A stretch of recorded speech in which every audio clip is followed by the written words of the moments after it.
Hello everyone, welcome to the week 10 of the Development Economics lecture. Today we're going to talk about frictions in the political market. Specifically, we'll be talking about a specific aspect of that friction, but just to sort of frame our discussion conceptually, we can think about politics as a market for governance, right? So politics or the role of politicians is basically to provide governance services to citizens, and therefore we can think about the activities with regard to politics as playing out like we think about market forces generally in for any other kind of services, except that the kind of services that this market provides are sort of public in nature, right? So these are not sort of private services like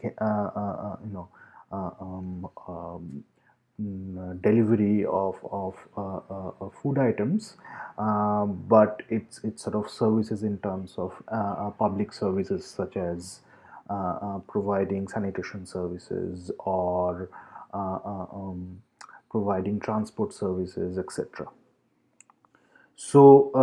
So in one side of the market are the politicians, who are the suppliers of governance, who we sort of choose as representatives to provide these services, and the consumers are the citizens, right? So the citizens demand governance services, and the politicians are the ones who are supplying it. So we sort of have this kind of market relationship there.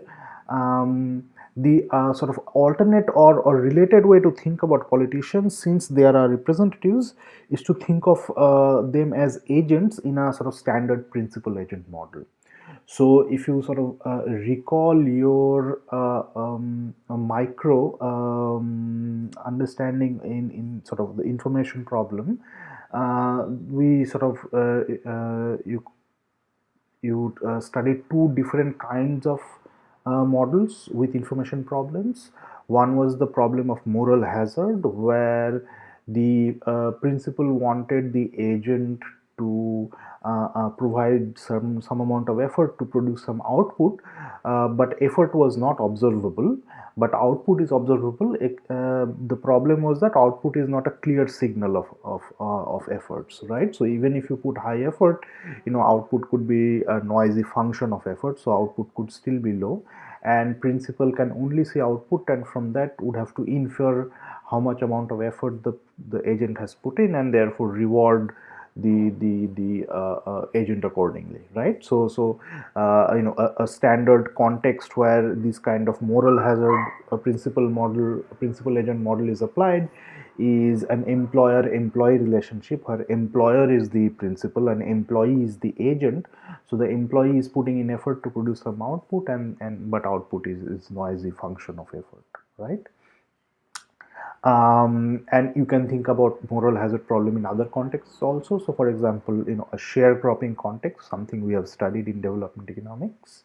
Again, the principle would be the landlord who's leasing out land to the sharecroppers, and they don't see the amount of effort put in by the sharecropper, but the landlord only observes the final production at the end of the season, and therefore they have an arrangement in terms of rewarding the sharecropper as a function of the output, right? Not as a function of the effort, even though we know that agricultural production is subject to a lot of uncertainties, such as weather uncertainty and other sort of other kinds of uncertainties.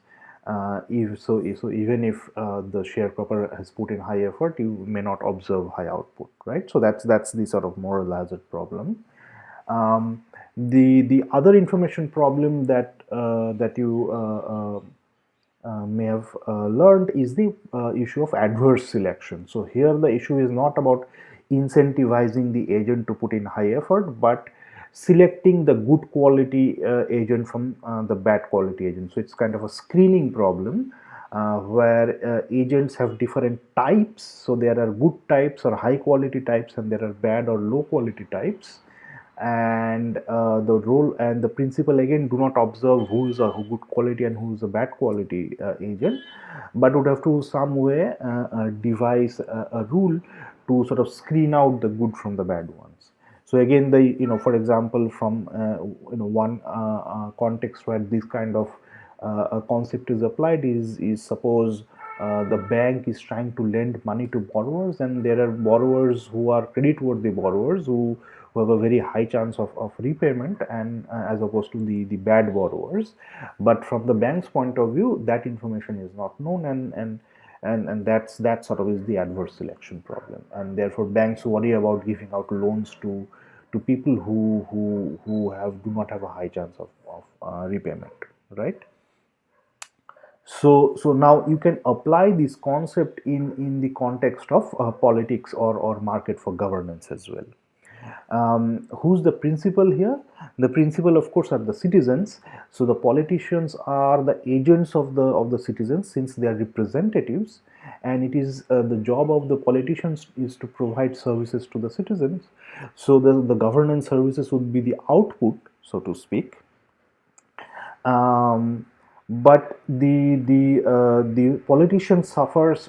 Politicians has both moral hazard and adverse selection problems built into it.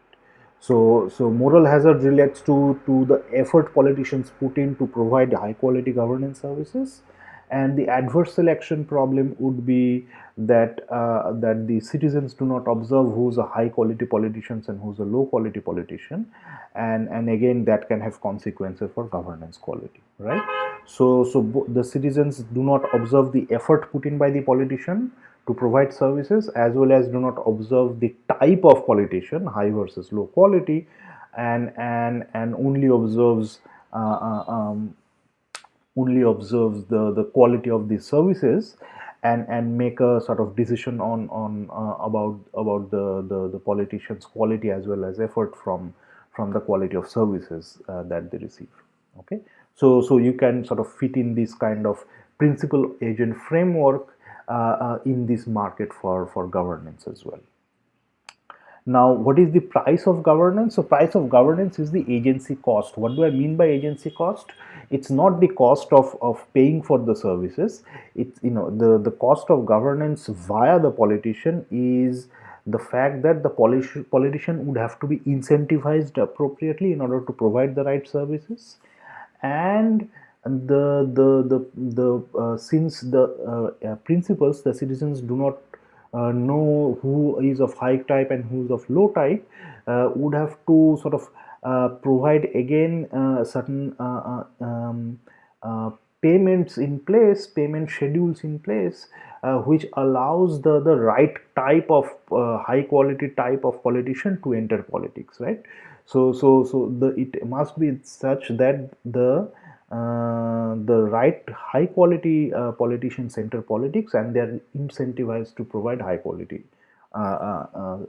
governance services, right? So both the agency cost, meaning is basically the sort of systems that are in place which allows the right kind of politicians to enter politics, and if the systems in place is doesn't function very well, then the agency cost would be higher, meaning that in order to ensure that the agent carry out the right kind of actions, the citizens have to pay a very high cost in the form of inefficiency. Again, by cost I do not mean the cost of the services provided, but the cost of ensuring that the right kind of politicians provide the right kind of services, right? So that's what I mean by agency cost to ensure that the agent delivers.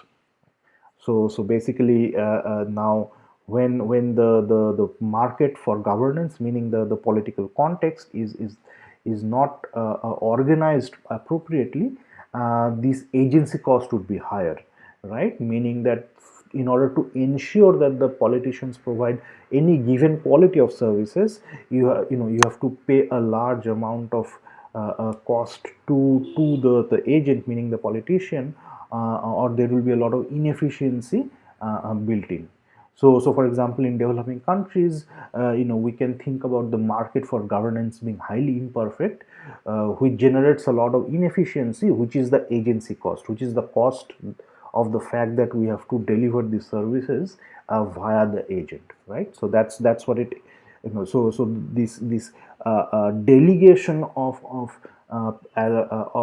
providing governance services to politicians or to agents involves this efficiency cost, right? And we can think about that as a measure of inefficiency in provision of public goods and services, and therefore in the context of developing countries, that the price would be very high.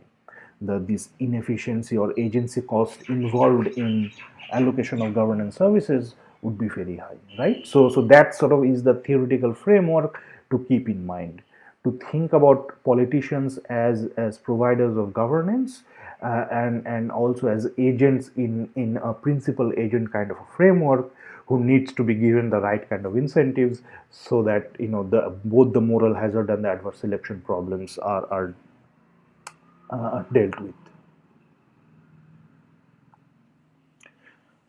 Let's now talk about specific kind of frictions that we face in the market for governance in developing countries.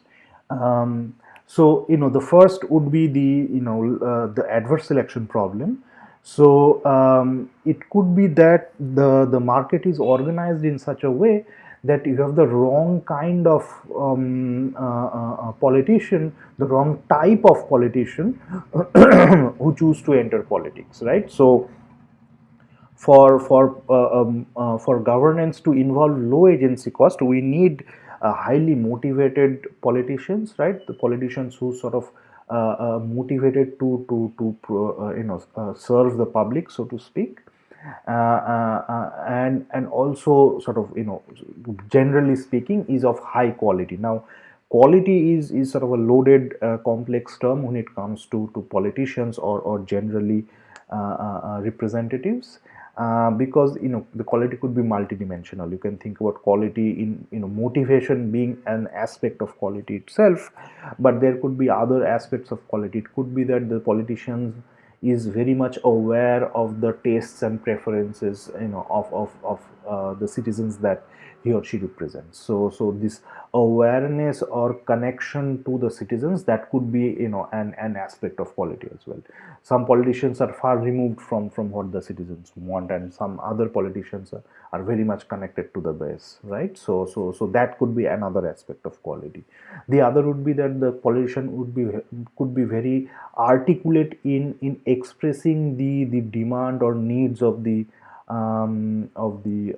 citizens to the government, right? So articulation or communication is an important dimension or activity that politician undertakes, and an ability to articulate the demands of citizens is again an important dimension of quality of politicians, right?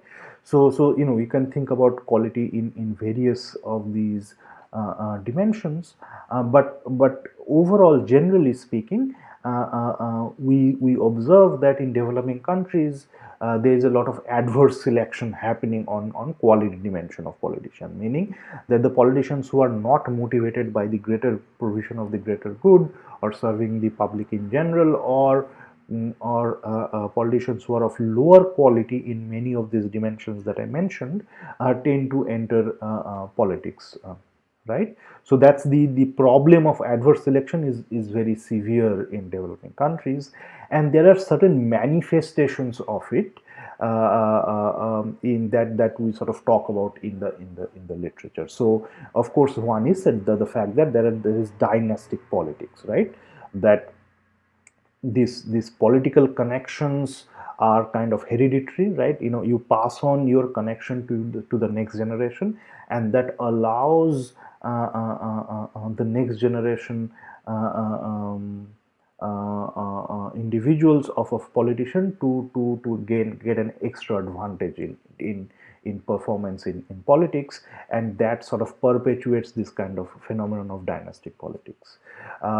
If you look at United States, in mid 19th century, even the US had a very stronghold of dynastic politics. There were certain families which are very powerful politically, right, and that was sort of a much more widespread phenomenon.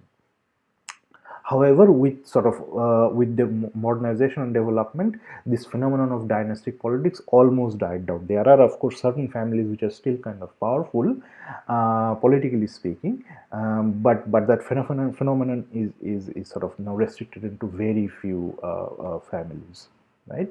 Um, and this is something that sort of is a manifestation of this adverse selection problem, that there are highly able individuals who could be very high quality politicians who are not able to enter politics just because they do not come from a politically connected family, right?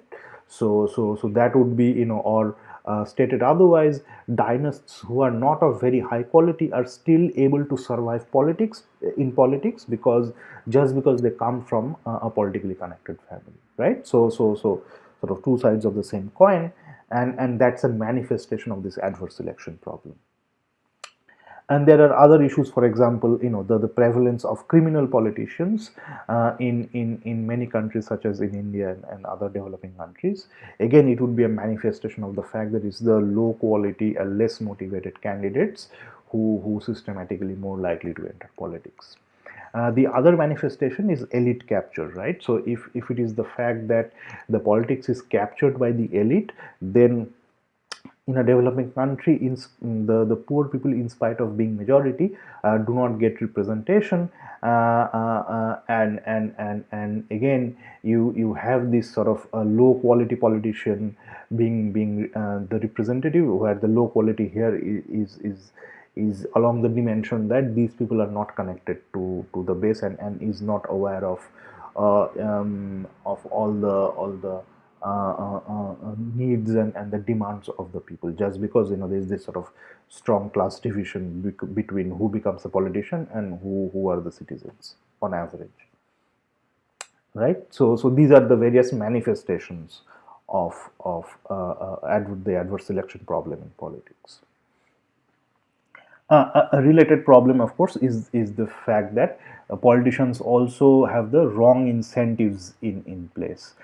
So then that means that the politicians will put in effort on the wrong dimension, will not worry as much about provision of high quality governance as opposed to accruing more rent for themselves. So rent seeking is a sort of the incentive to seek rent is a wrong incentive to enter politics, and it looks like in developing countries the opportunity and the actual effort that goes into rent seeking is pretty high for politicians, where rent seeking is basically, it's a phenomenon of seeking extra rent, ability and opportunity to seek extract resources just because somebody is in certain position, right? So in politics, of course, these political positions are powerful. That gives politicians an opportunity as well as an ability to extract resources just on the basis of the position that they hold, and that activity is called rent seeking. So basically, it's another name of corruption. And this rent seeking activity is the wrong kind of incentive to enter politics, right? And it looks like these kind of wrong incentives are pretty strong in developing countries, even though they need not be absent in developed countries, right? We still have cases where politicians in developed countries engage in corruption, and in many cases they end up going to jail after they get caught. But these kinds of incentive to seek rent is much stronger in developing countries, and because of various issues, we do not have strong institutions to keep a check, etc. But again, the manifestations of this kind of strong rent seeking incentives is the fact that the level of corruption is pretty high in developing countries. The another aspect which is sort of again related is misregulation. So, for example, the fact that certain say financial market was misregulated, and even though it was systematically misregulated, there was no sort of the politicians or the representatives in the government did not sort of do any rectification, and that's because the elite sort of, it was again a phenomenon of elite capture. Sort of the elite was able to bribe the regulators and the politicians who sort of oversee the regulators, so that this misregulation allowed this kind of financial market to collapse. But that again is a phenomenon which sort of related to rent seeking, because it's the politicians and regulators who are seeking rent and lowering the quality of governance services. Here, the governance service is regulation of financial market. So again, you can think about, therefore, moral, this kind of phenomenon of corruption or misregulation as a concept, as a moral hazard phenomenon in politics. Finally, in developing countries, there are various economic and social frictions which sort of makes the principal-agent relationship inherently imperfect. Right? You want a principal-agent relationship where the principal, meaning the citizens, are able to demand the right kind of governance services, and the agents are incentivized in proper way to provide those services. But this principal agent relationship is fractured because of various economic and social frictions in developing countries. So one manifestation of this is that there are high barriers to political entry for many social groups. So, for example, for people belonging to lower castes, it's not easy for them to become politicians, right? And win election and assume positions of power because of discrimination, which is kind of a social friction. Similarly, women are not able to win elections and assume positions of power because of gender discrimination present in society, which acts as a barrier to political entry for women, right? And that sort of comes with various kinds of inefficiencies in allocation of public goods and services, because systematically women's voices are not represented in government and in policy making. Another important manifestation of this imperfect relationship is what is called clientelism. Clientelism is the idea that this principal and agent works like a patron-client relationship, where the patron only is interested in providing some private goods to the clients, and the clients in return provide votes to the patron. So here the sort of the principal agent relationship is sort of reversed. So in the principal agent relationship, if it was running very well, then the citizens would be the principal and the politicians would be the agent. But in a patron client relationship, it's the politicians who are the patrons, and the citizens, a subset of citizens, are clients, and those clients expect certain kind of private rewards from the patron, the politician, and the clients promise that they'll vote for the patron, the politician, as long as they keep getting this private reward, right? And this kind of relationship has emerged in many developing societies, wherein the patron or the politician systematically undermines provision of public goods that affects everybody, that benefits everybody, and only targets a certain kind of well specified groups who expect some kind of private rewards, and patron continues to give these kinds of private rewards to this group in exchange for votes, right? So that's a sort of an imperfection in the principal agent relationship, because the power relationship changes as well as the provision of public goods gets undermined, because then these guys are only getting certain private rewards and the rest of the citizens are sort of neglected or ignored. and that kind of clientelistic relationship we find in many contexts, especially in developing countries, right? So for example, landlord and the sharecropper. So landlord systematically gets an advantage to remain in politics because he promises the sharecroppers who works on his land that he's going to give a preferential contract, gets to keep, maybe he'll say that the sharecroppers will get to keep a higher share of the output, or the landlord will bear a higher share of the input cost, but in return, all these clients, meaning the sharecroppers, would have to vote the landlord to power, right? In that kind of a patron-client relationship, the landlord would have an advantage to become a politician, and the landlord will systematically undermine any kind of provision of broad-based public goods, right? Because he'll continue to sort of have these preferential contracts with the sharecropper, and the sharecropper will continue to vote for him, right? So these kinds of relationships we see emerging in developing countries, which sort of has long-term consequences for development, right? And again, this is a feature that there are important economic frictions present, meaning that this kind of sort of important economic relationships that spills over into the political domain, right? So this landlord sharecropper relationship has an implications on the nature of politics in that society, right? So these are the various kinds of manifestations of political frictions, which sort of has a consequence for development process of societies, and we can go and talk about in detail each of these issues if we were to sort of talk about political economy in developing countries as a full course, but I only have just this week to deliberate on this. So I'm going to focus on corruption because this is something that came up when I asked you in the very first homework, what are the important three important issues that you think India faces in its path to development, and one of the issues that many of you highlighted was corruption. So I thought maybe it would be good to sort of focus on just one issue and talk about it in greater detail.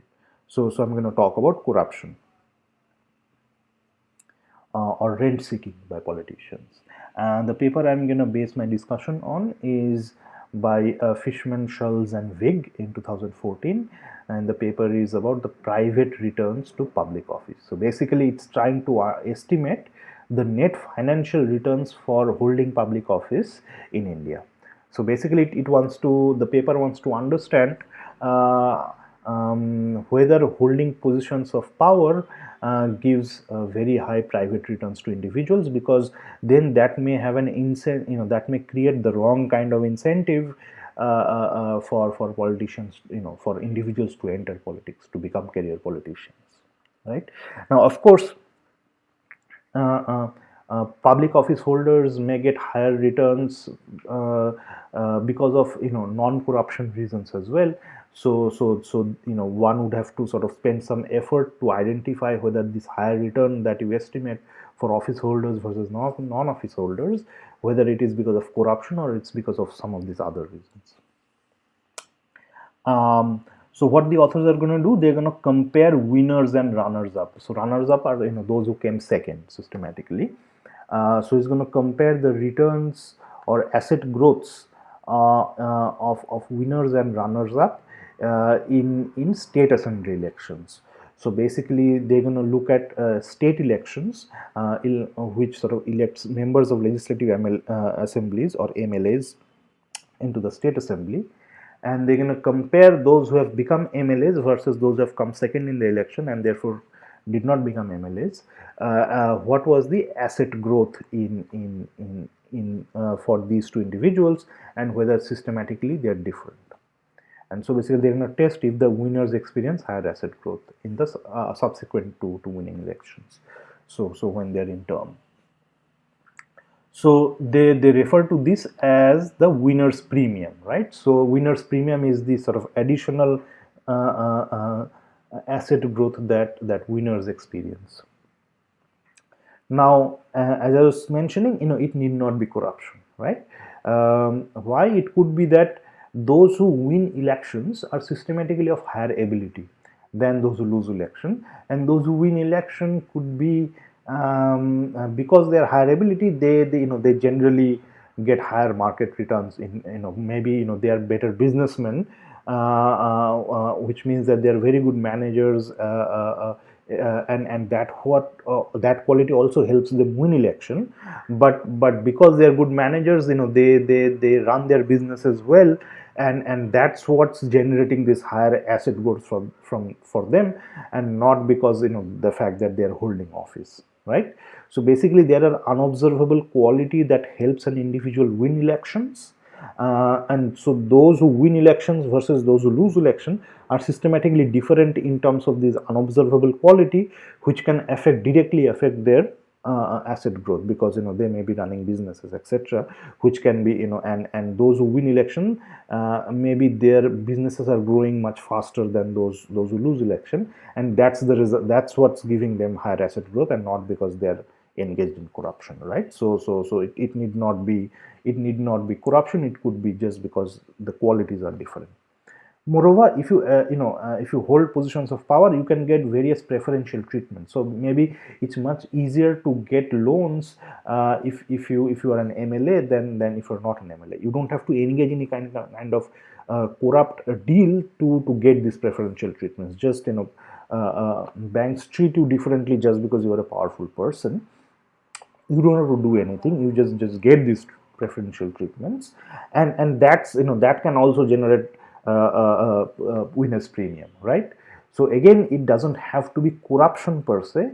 It can be some of these other benefits associated with holding positions of power that can generate higher asset growth. Of course, we are talking about higher asset growth conditional on the initial level of wealth. It could be that richer people tend to win elections than poorer people, and if that's the case, then if you don't look at initial wealth, that automatically will give you that those who win election will have higher asset growth just because they are richer people to begin with. But we are saying that even conditional on initial wealth, there might be higher returns, right?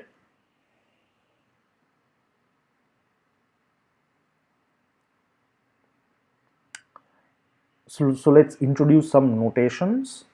Um, let's RW and RL be the returns to winner and loser politicians, right?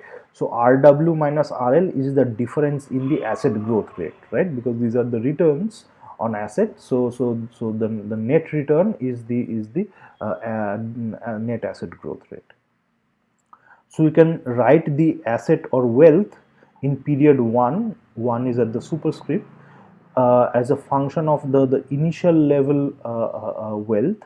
So wealth at period 0. So wealth, log of wealth at period 1 is log of wealth at period 0 plus the net asset return if you are a winner. So D is a dummy that takes value 1 if the politician in constituency I is a winner. Okay. So if you win, then you get this additional return. If you don't win, then you just get return RL. Return RL is within this alpha. So alpha is RL plus constituency specific fixed effects. Maybe in certain constituencies it's easier to grow assets than in others. Maybe in some constituencies, there are a lot of business community which allows you to grow your assets much more than in other communities. So some of your asset growth could also be a function of constituency specific characteristics. So this alpha contains constituency specific characteristics as well as the return for the loser. So if you're not a winner, then your D is 0, so that term vanishes. So then your asset in period 1 is a function of asset in period 0 and your return for the loser as well as the constituency specific characteristics, right? And various other characteristics of the politician. So the gender, the age, etc. Some of these demographic characteristics could also affect asset growth. So this is sort of is the regression that they want to run. They want to regress next period wealth on initial level of wealth when they ran election, on the dummy whether you are a winner or a loser, constituency specific fixed effects, and controlling for various characteristics, demographic characteristics of the politician, and the coefficient will be then the net return, the additional return to being a winner, right? Now the problem of course is that the winners and the losers could have very different other characteristics as well. So this is saying that if you just take the expected value of the wealth for the winner and subtract the expected value of wealth for the loser, you basically get RW minus RL, right? Because D is 1 in the 1 in this case and D is 0 in this case. So all other terms get cancelled out and you end up with RW minus RL. So basically that's the coefficient you will get if you could run this regression. However, the problem is that those who so notice that here di equals to 1, here also di equals to 0, right? So basically this is asking if the same politician becomes a winner, then that would be his wealth. If the same politician becomes a loser, then this will be his wealth, and that difference would be same as this net asset, this net positive return to winners. However, for a single politicians, you don't see both the asset under win if he wins versus asset under the context if he loses, right? You see different politicians winning and losing. You don't see the same politicians. You don't see both outcomes for the same politicians. Because a politician either wins or loses, and therefore when you are comparing, you have to compare different politicians. The winner's asset growth in the case he wins, and the loser's asset growth when he loses. You don't see what would be the winner's asset growth if he had lost election. You don't see that, right? Similarly, you don't see what would be the asset growth of the loser if he had won. You also don't see that. So you can't really directly estimate this difference, because for that you need the same individuals to have both outcomes, which is not possible. So what you basically do is you basically take what you would do is, if you compare different politicians I and politicians J, I is the winner and J is the loser, and compare their asset growth. However, that's not the ideal comparison, because the J politician could be very different in their unobservable quality than the I winner. So basically you can take this difference and write it as this. So basically, instead of subtracting the J loser's asset in period 1, you write the same I's asset in case he loses the election. So basically this difference you write it as that. So but that's the extra term you have subtracted, you add it back and then write the last term here. So basically you have added and subtracted a term in between, so that's why these two things are equal. You have added and subtracted the term of asset in period 1 in case politician I becomes a loser, which is not observed, because you only see politician I winning election and only see his asset as a consequence of that. So this is the term that you don't observe, but you can conceptually write this this way. So the first difference is what you want to estimate, and the second difference is something that you want to avoid, but in the data you sort of see a combination of the two. You see a combination, a sum of the term that you want to estimate plus a term that you don't want to estimate. What is the second term that you don't want to estimate? The second term is the asset growth for politician I if he became a loser, minus the asset growth of the politician who became a loser, who is indeed the loser, right? So this is the difference. So basically it's asking how much would the winner would have experienced in terms of asset growth relative to the loser if the winner became a loser, right? So it's thinking about a counterfactual world where the winner became a loser, and then checking whether that in this counterfactual world that politicians asset growth conditional on losing the election how much is that different from the politician who has actually lost the election, right? So that's the difference, and that difference would capture, that hypothetical difference would capture what is called a selection effect. Basically, the fact that these winners are unobservably of different quality than the losers. So if the winner hadn't won election, even then he would have experienced some growth, just because maybe he's of higher quality, and so the difference in asset growth could still be positive, right?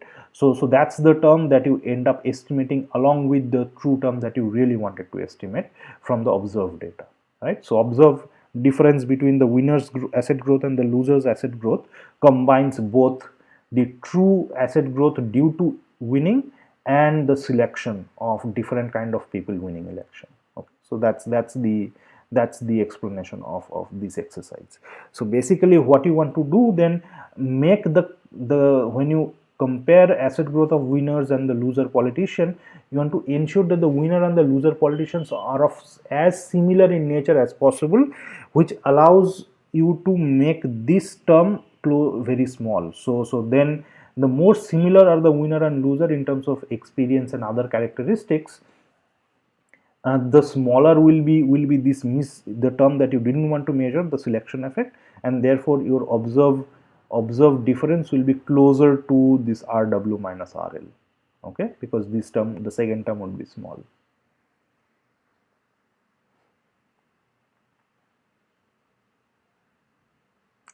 So what they basically do is they use the fact that in 2003 right to information came, and all the candidates that were to file nomination in during election, they have to compulsorily report their assets, right, at the time of running election. So they basically collect this data and digitize it. So then they have data on assets of candidates, and for the candidates who run repeatedly, they know the asset growth. They're able to compute the asset growth every 5 years, right? Because the same candidate is going to file nomination again 5 years later, when again he will be required to report his assets, and therefore by comparing these two time periods, one can estimate the asset growth of individuals. So basically they collect data for two elections, and look at candidate wealth in two elections across many of the states. I there are further states, I just cut off the table here. And their elections are basically, different states go for election at different points in time, but their overall period, the first election is between 2003 to 2007, and the second election is 5 years after, so 2008 to 2012, right? So basically 2003 to 2012 is their whole period of analysis, and different states have these elections at two different time periods in between this entire period.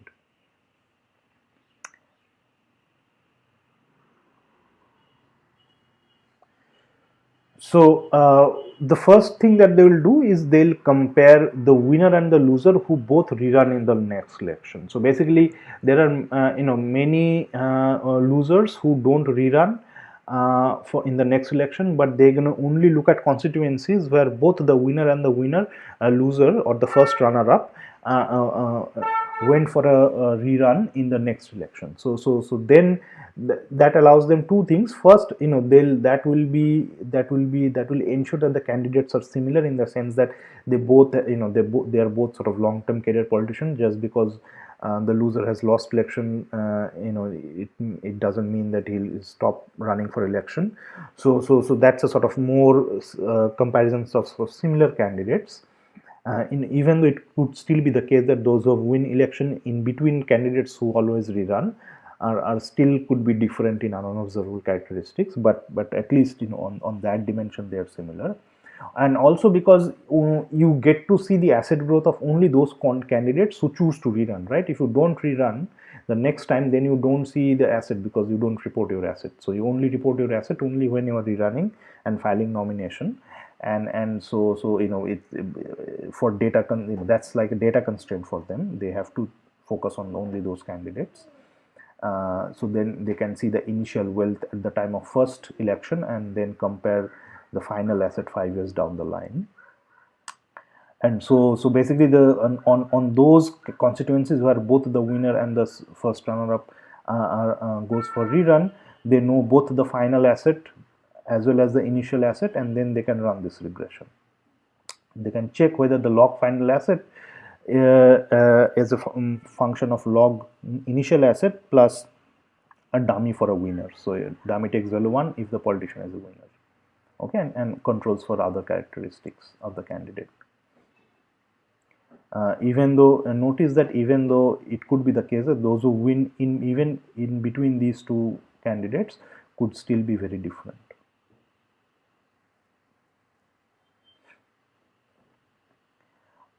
So this is the first column where they only control for initial assets and the winner. You see the winners 5 years down the line, their asset is asset has grown by 16.7 percentage points higher than the losers, right?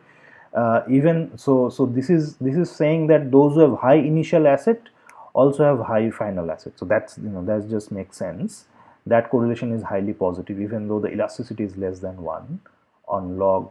So basically if your initial asset is 1% higher, your final asset is 0.7% higher.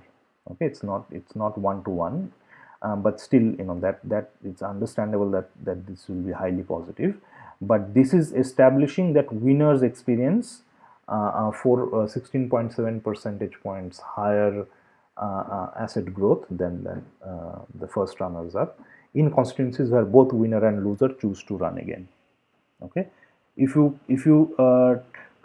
take into account various these characteristics, the gender, age, whether the candidates have criminal records, whether candidates were incumbents in previous time, meaning that they were the winner, whether or not they were the winner in the previous election. Even after controlling for all these things, you get the coefficient barely moves.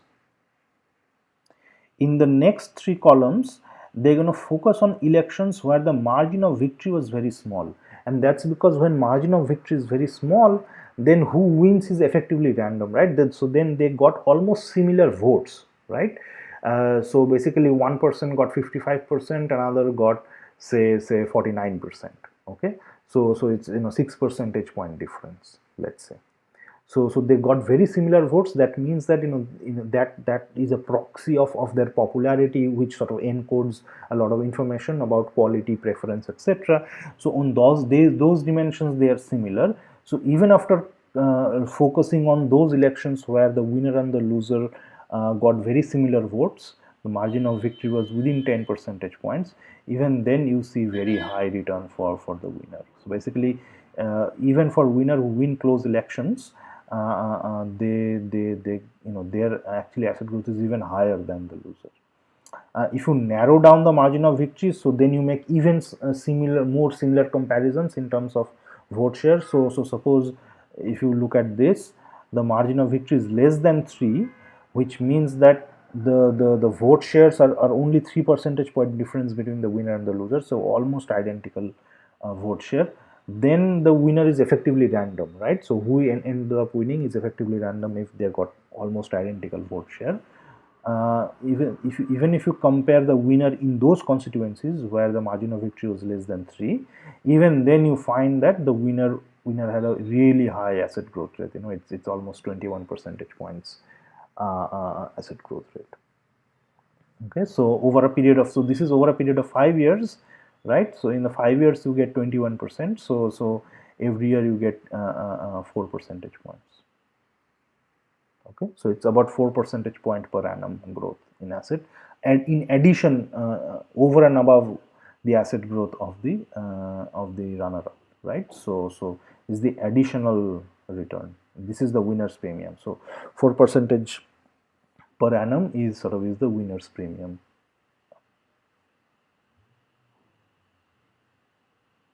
Now, is it this preferential access to various kinds of financial products that allows the winner to get this additional 4 percentage per annum premium, or is it the fact that they're engaging in rent seeking or corrupt activities is what's explaining these 4 percentage points. So for that, what they do in the first thing that they do is check whether this asset growth is different in states that are known to be highly corrupt. So basically they use this marker for Bimaru states. So Bimaru states are these states at the top: Bihar, Madhya Pradesh, Rajasthan, UP. They also add Orissa in the list in another, in that table, in another specification. So so that sort of, they want to check whether the constituencies, they want to compare winner and the loser in constituencies here versus constituencies here, and they want to see whether the winner's premium is significantly larger here than here, which will be an indication that this winner's premium is because of corruption, right? Because these are the states that are known to be more corrupt. They alternatively they also use the Transparency International's corruption index that are present for many of these states. So, and they want to see whether the states that are more corrupt according to the Transparency International computation, whether the winner's premium is higher in those states. Sort of, and these two will be correlated, right? The states which are Bimaru are also systematically have very high transparency index score, corruption score. And that's what they do in column 3 and 4. So in column 3 they interact the winner dummy with a dummy for state if the state is a Bimaru state, and they find that this premium is basically, as it's half of it is so the in the non Bimaru state the return is 12 percentage point in 5 years, and in Bimaru states it's another 13.6. So basically it's double, right? So in Bimaru state the winner's premium is double that of the non Bimaru states. If you add Orissa, it becomes more than double, right? It becomes 150%. So it's 10% return in 5 years compared to 15% return in 5 years. So that's a 150% increase in return. And similarly, for this is a continuous variable. So this corruption, so basically you interact winner with the corruption index. Higher value of corruption index means that the state is more corrupt. So again you find that for every unit increase in the corruption index, the winner's premium goes up by 6 percentage points additionally over and above the premium here, right? So this is sort of an indication that this winner's premium is significantly shaped by corruption activities or rent seeking activities.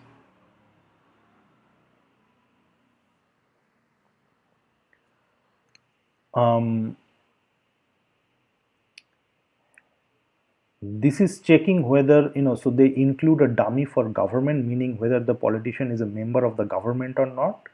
And what you find is that if you interact the government dummy with the winner, what you get is that then the main effect becomes insignificant.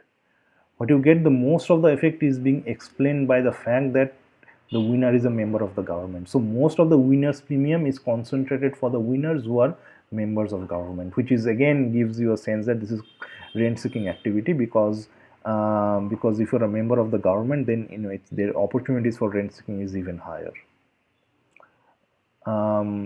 Which is the sort of similar point that is made here, which is that it checks whether you are a member of the Council of Ministers or not. And again, you find that then the main effect becomes insignificant, and most of the effect is driven by the minister dummy. Most of the effect is concentrated in minister dummy. So basically, if the winner, if you are a winner but not a minister, then you do not have as much differential asset growth. So your winner's premium is tiny. but if you're a minister, then your winner's premium is enormous. It's 31% to 40%, more than 40% in different specifications uh, uh, um, um, in this 5-year period, right? So most of the effect is driven by whether you're a member of the government or whether you are a minister.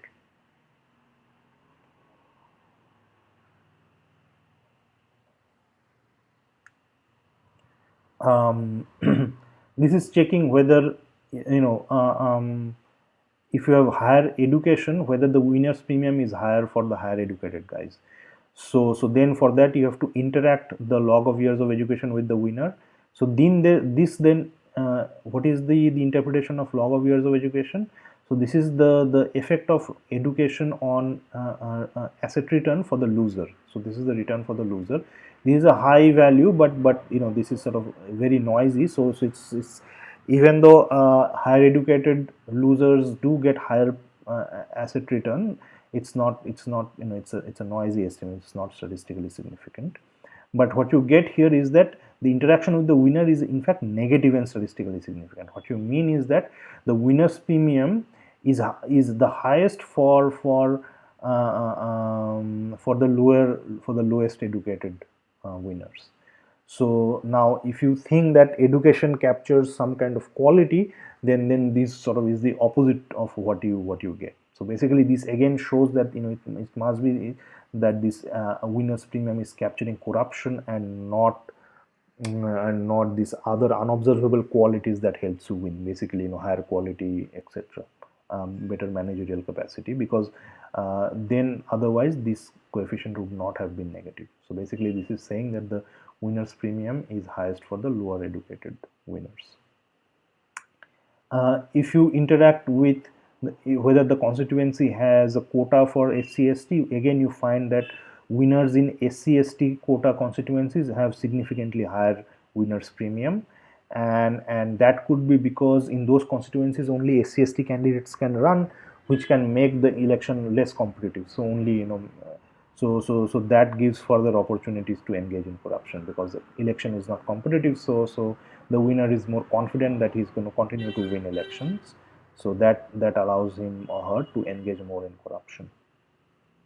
Women, on the other hand, women winners, women losers have differentially less asset growth than male losers, but women winners basically they close the gap, right? So women winners have very similar asset growth than male winners, right? For female winners, you have to add the two terms, so that basically is zero. The sum of these two terms is effectively zero. So female winners have similar asset growth than female losers. Sorry, compared to male winners. So male and female winners have very similar asset growth, very similar premium, winners premium.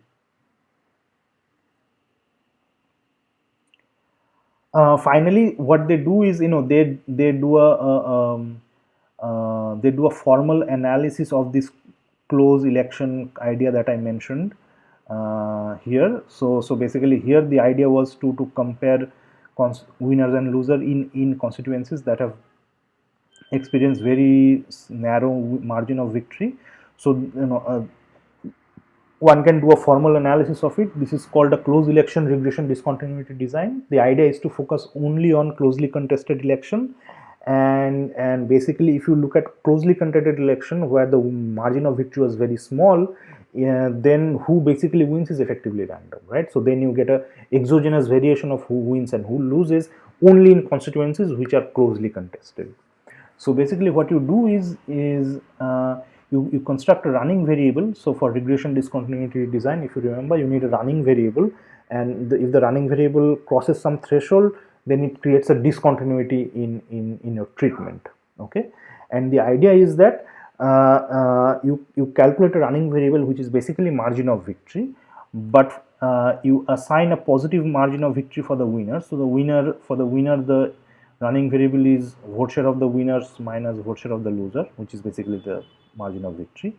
For the loser is the same thing, but sign flipped. So basically you take the difference of the vote share of the loser and the vote share of the winner, which is the negative of the margin of victory. So then what you have is the running variable takes positive values for the winner and negative values for the loser. And notice, as the margin of victory is narrower, the negative and the positive value come closer to 0.